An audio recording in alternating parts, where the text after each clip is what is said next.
We're back this evening with Ferdinand Town Manager Chris James. Obviously, it's Folk Fest weekend, but you guys kind of served as a foundation for everybody else. Well, in a way, we're proud to be sort of the, I guess you could say, the grandfather program around. This is our 6th annual Folk Festival, and that came about during our previous comprehensive plan study, which was about 10 years ago. You're more familiar with what we've been doing recently to revitalize and update that. But back in the mid-2000s, we had our last session, and one of the key points that was brought up was a lack of arts and culture in the area. And the Folk Festival idea kind of grew from that, and now we're in our 6th year on Saturday, and it's grown leaps and bounds from that beginning year, and we're trying to find new and different ways to make it even better and stronger, keep that core value, but find new places and things to do. And you're starting to see other communities have their own events. The Huntingburg Jazz and Wine Festival, St. Meinrad Rocks, I think it's in their 3rd or 4th year, and they even had in Jasper this year the Country Music Festival for the first time. So each community, I think, looked at what we did as saying, hey, they're fitting a need, now how can we tailor it to fit us? And each community has done a great job with that.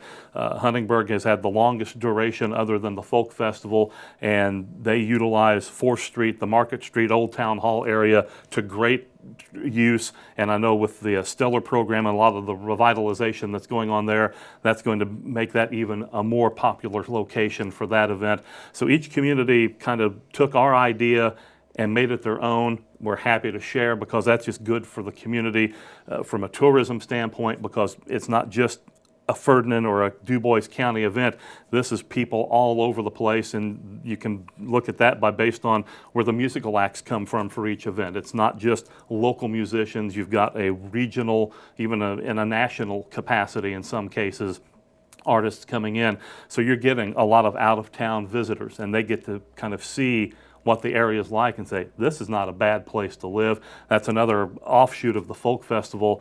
One of the ideas behind it is showcase Ferdinand, Dubois County, and just have that one person. They come in for the fest because a particular artist is there, and then they look around and say, wow, there's the monastery up there, and you've got Ferdinand is great, and just the area, and they think this would be a great place to come back, raise our family, and set some roots. And we've started to get some anecdotal evidence of that, people moving back to the area, in part because they attended the Folk Fest and realized, hey, this is a great place to be. And I'm sure that you're getting the same kind of a response for the Jazz and Wine Fest. And each year you have the same people come back because they know it's a good thing, but there's a lot of new faces, be it just participants, the musicians, the vendors. It's always fresh every year, and you bring in a few more new people and they get to experience it, and we're happy to do our part in Ferdinand with the Folk Festival. So how have you guys been able to grow more regionally and nationally? You were just talking about that a little bit. Well, we advertise this, what I call a big triangle, Indianapolis over toward the Louisville area, down Evansville and Owensboro. Last year we were a AAA travel treasurer through AAA magazine, and that has like a 7-state circulation pattern, which takes you into further into Illinois, Missouri, Arkansas, that area. So that got us even further out into the mix. And then the acts that we bring in, as I mentioned, we're not just bringing local people from Dubois County or maybe Evansville and that vicinity. We've got some local folks, but we also have acts out of the Nashville area. This year, Philadelphia, Pennsylvania. And Colin Hay was our featured artist about 3 years ago. Obviously a very well-known national performer. So we've got that wide range of musical influence, and people will come in because a certain act is performing. They've got their little fan clubs, and if it's within a certain radius, people are going to go to their shows. And we bring those folks in. We're happy to do it. And yeah, you came for this act, but maybe they like the rest of the music or how the day is set up, and all of a sudden they pencil that in their calendar. We're coming back to Ferdinand next year, or in the Jazz and Wine Festival, or in St. Meinrad Rocks. We're going to come back again, and it becomes sort of an annual event for them. And if we can get some of those folks to actually move back to the area, all the better. So attracting people back to the area, of course, you have the housing ordeal going on too, so you got to figure something out to bring all those people back. Well, yeah, it's one of those catch-22 deals. You know, we want to bring the people in, but where do we put them? But if we build the housing, how do we get the people in? It's one of those dog chasing its tail processes a little bit, and we're working very diligently to get the housing situation in order. And once that comes together, then I think we'll start to see more of an influx of people that maybe are now, they drive a half hour or an hour to come to work in the area. They'll relocate closer to their community, whether they live in Ferdinand and work in Jasper, or live in Huntingburg and work in Ferdinand, or whatever, but to bring them to this area and make them our residents and for the long term. Of course, you mentioned it briefly, but we'll go over it some more here. Your musical lineups have gotten stronger and stronger, and this year's obviously is a loaded one. Every year, and the music, Mark Stezik, he's kind of been the music guy from day one on it, and this is probably our strongest overall lineup. Each year is good, but this one may be, in my only 2 years of involvement on the committee, it's our strongest one. Elizabeth Cook is our headliner this year. David Letterman loved her, and if she's good enough for David Letterman, I think we can probably fit her into the Ferdinand Folk Festival on Saturday night and be our showcase. But we've got a wide variety of acts. It's folk-based, but everybody has their own little musical offshoot from that. Some are more folk with country twists, some are traditional folk. Everybody's got their own spin on it, so it's not the same sounding music from beginning to end. Everybody's got their own little tweak and twist, and again, each artist has their own following and their fan base, and you can look them up, go to YouTube and type in most of their names and find performances, and you get a real feel for what they do. And we're happy to have them come into town Saturday and do it in a live setting, and we expect again 8,000 to 10,000 people to come through town for the day and just overwhelm the community with support of the folk festival.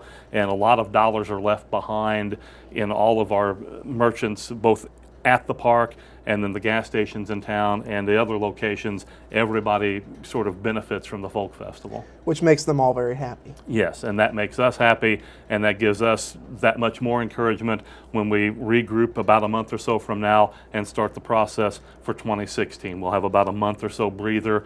We'll have a debriefing session. What went well? What could we have done better?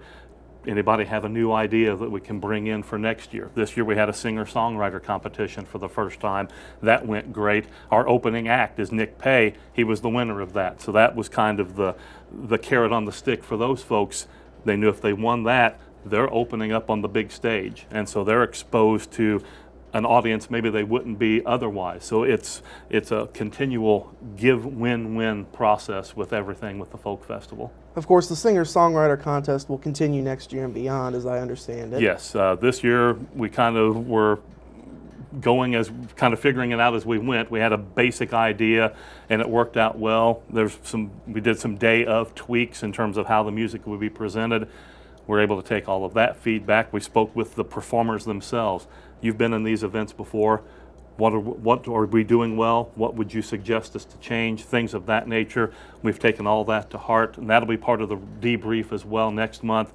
And then we'll start the process next springtime, seeking those candidates for the singer-songwriter. We had over 24 participants this year, I think 50 plus songs, and literally from New York to California were submissions. So it's not, again, just a Southern Indiana or a tri-state thing. This is a nationwide deal, and we look to make it even better next year and just continue the growth of that as part of the Folk Festival.